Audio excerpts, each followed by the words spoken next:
praises to Yahweh, Bashim Yahushai, Bashim Achakadash, double honors to the apostles, elders, the great millstone, the rule and teach well. Peace up, salutation to the 1144 first fruit.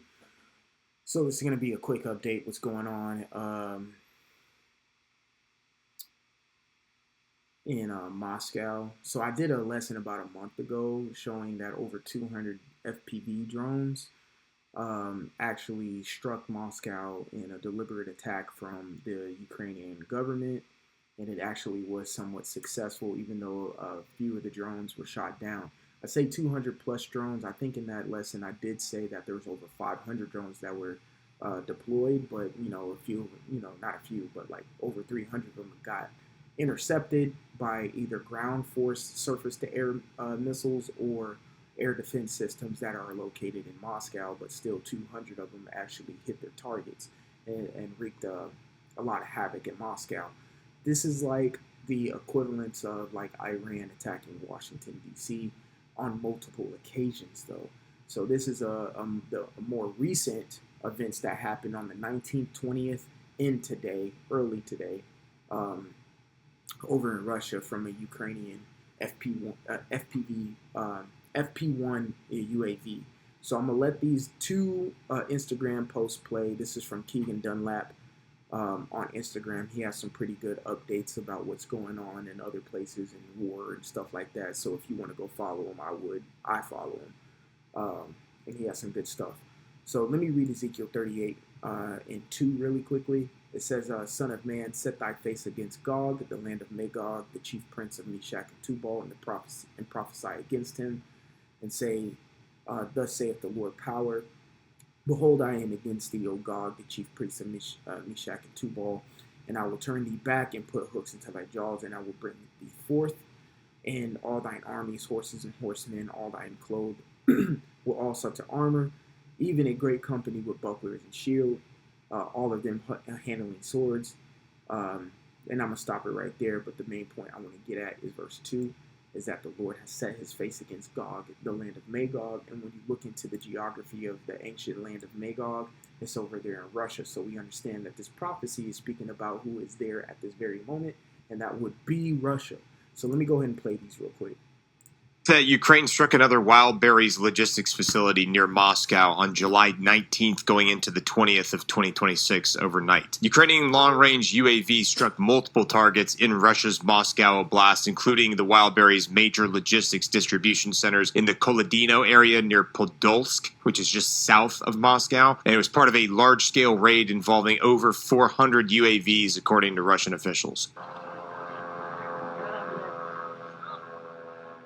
Что, пизда, блядь. Пизда.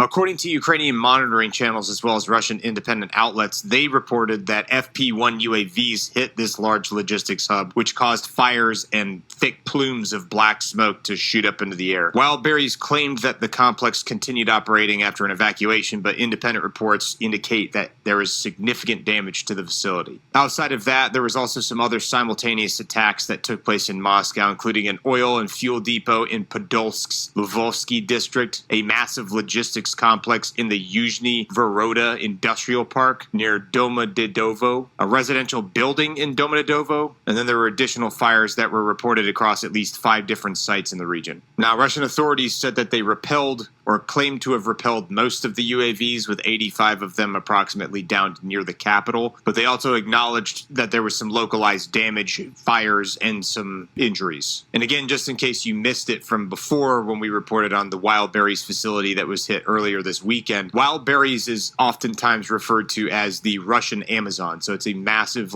distribution hub that is used for e-commerce all over Russia. It appears that And I'm going to play this one here. Indian attack UAS just struck another major Wild Berries logistics center in Krasnodar on July 22nd of 2026 in the morning. Now, the Krasnodar facility is one of Wild Berries' largest facilities. It's apparently about 150,000 square meters, and it's ranked 4th in the company's network. It was hit overnight, causing a massive fire that sent huge plumes of thick black smoke up into the air, same way that the other Wild Berry facilities have done. They've all caught fire and burned up. Fire still remains intensely burning, with reports reports of it burning out of control are largely engulfing the site. And so far, emergency services, including over 100 firefighters and dozens of vehicles and at least one helicopter, have been responding to it, but the scale is so significant, I don't know how they're going to put this thing out. So far, there's apparently, according to some reports, around 3 to 10 people who were injured as a result of the strike, and employees were evacuated beforehand, but not everybody escaped harm. One death has been reported so far in the wider attacks because they also struck the Armavir oil depot as well. They actually hit 2 separate facilities in the south. They hit the one in Krasnodar and Novinominsk. And the Wildberries founder Tatiana Kim actually confirmed the strikes on both of those southern facilities and expressed support for affected staff. And just in case you missed it in previous videos, for context, Wildberries is considered the Russian Amazon, and it is a massive e-commerce company that distributes items across the entire country. So you can see the totality of this, and you see the seriousness of this. So this is the second attack. So 2 attacks within 2 days, and they're hitting Wildberries. As you see, that was mentioned at the end of each video. Wildberries is like the Amazon of Russia. So imagine Amazon being hit in America on their different distribution centers in America. See how that takes a toll and affects your daily life from then on out, because people order from Amazon daily, and they're talking about Amazon Prime, getting things next day, things of that nature. That means everything stops. Everything stops. You know what I'm saying? So Ukraine, they're making moves. You know what I'm saying? Over the 4 years, and y'all brothers know on my page, I've done a lot of lessons when it comes to this Ukrainian-Russian war, on the death toll and things of that nature, how much ground Russia has been making, which has been very little, even though they are the country that has made the most ground. But in 4 years, it looks like they've done nothing, which in the case they have done nothing, because now your home capital is getting hit at will at this point. So something is going on. You see what I'm saying? Like a leak has been made, maybe for the Ukrainians to go ahead and make a real striking move. Even like a few months ago, they said they almost conducted a successful attack in taking out Putin at one point. But of course they didn't. But Putin had to even go over to, I think back in 2024 or 2020, end of whatever, 2025, he had to go over to North Korea to get troops, for them to send troops over, which I did a lesson not too long ago about that, how North Korea has sent over about 11,000 troops to go assist in this Ukrainian war. So this is what's going on. This is what's happening. This is just a quick update of what's happening. Just keep an eye on that, because I do believe this is a big part of prophecy to get like I did my lesson, I named it how Russia is bringing in the kings of the East. This is a big way for them to bring them in. So we'll keep an eye on this, and Lord willing, it pops off. All right, shalom.